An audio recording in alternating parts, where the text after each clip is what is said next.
Hey everybody, thanks for watching. Hit the bell, subscribe. We have new content coming out daily. Make sure you subscribe. God bless you guys. Steve, welcome to the program. There's a lot of backstory here. From what I understand, you have been able to get access to some of the January 6th footage and regarding Stewart Rhodes and all that. So walk us through your entire story, please. Yeah, Charlie, thanks for having me. This very simply started back in October of last year during the first Oath Keepers trial. And there were 5 defendants in that trial. Of course, also, this was the Stewart Rhodes et al. Trial. And that trial presented for me, as somebody that was sitting in the media room every day for 9 weeks of that trial, several examples where my radar went off because of things that were happening between the Department of Justice attorneys and the judge, as well as their attempts to suppress exculpatory evidence. And then it was actually October 3rd of last year, just barely over a year ago, there was an event in that trial where the government approached the bench and tried to suppress the inclusion of a couple of FBI interview documents related to one of the Capitol police officers who would then eventually testify in that trial about 3 weeks later. And there was quite a kerfuffle in that moment in the trial that really caught my attention, because the prosecution was adamant that these documents should not be released to the public. And what was happening was there was a rogue attorney who was threatening, or alleged to be threatening, to release these FBI, what they call 302s. They were 2 different FBI interview transcripts.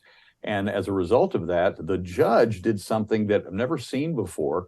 He actually addressed the assembled press and media pool down on the lower level of the courthouse and told us to tweet out a threat to that attorney and let him know that if he did in fact release those documents, that he would hold him in contempt. Well, obviously, I wanted to know right then what was in those documents, and I did everything I could to get my hands on them, and I did eventually get copies of these documents, and began the process of a year-long investigation into which ultimately revealed, through my access to that 41,000 hours worth of video there at the Capitol, that these officers did in fact perjure themselves in the trial. So walk us through more details here. Is it true that the footage is available, the 18,000 hours? And how do we potentially get access to it? Yeah, they initially allowed, as you recall, they allowed Tucker Carlson's team to get access to that footage first. That was earlier this year. And in fact, it was his producers called me and asked me what they should be looking for. I gave them a couple of tips and leads. They used one of them, and their 2 nights. So they only used 2 nights of that video in his reporting. And then subsequent to that, there was the access granted to Julie Kelly, Joe Hanneman from the Epoch Times, John Solomon, and myself.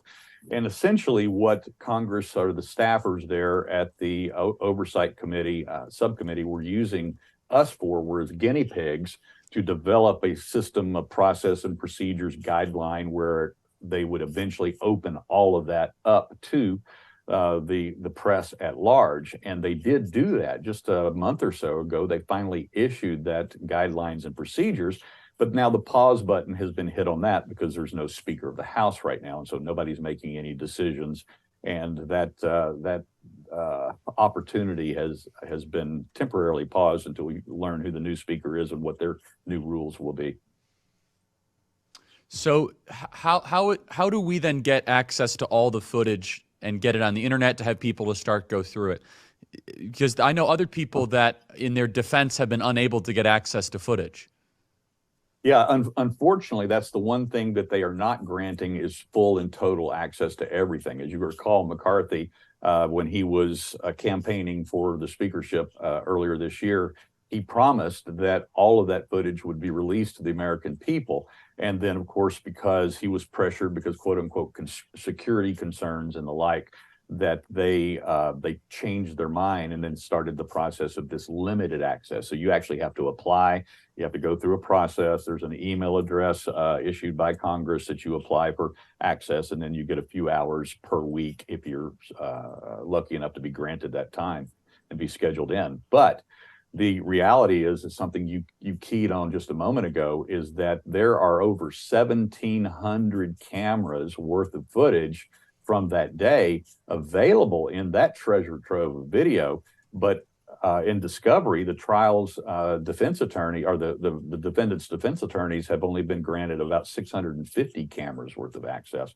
So they are actually having to apply, just like journalists are, for time in that video room with only 3 consoles to even help develop and build their cases for their defendants. So, Steve, help me understand, what is the next step then for Stewart Rhodes? What happens? Because if the government did indeed perjure themselves, wouldn't that potentially weaken the government's case? Yeah, right now I have been in many long discussions with various Oath Keepers attorneys from that trial. I've had a lot of time with 3 of them specifically over the last week since we released this information about this these 2 Capitol Police officers, and obviously they're hot. They wish that they had had this information available to them a year ago during this trial. It was withheld from them. These actual cameras were withheld from them. They didn't have them because these cameras that we were given access to are located in what they call highly sensitive parts of the Capitol building, and so those were not available to them during their discovery process.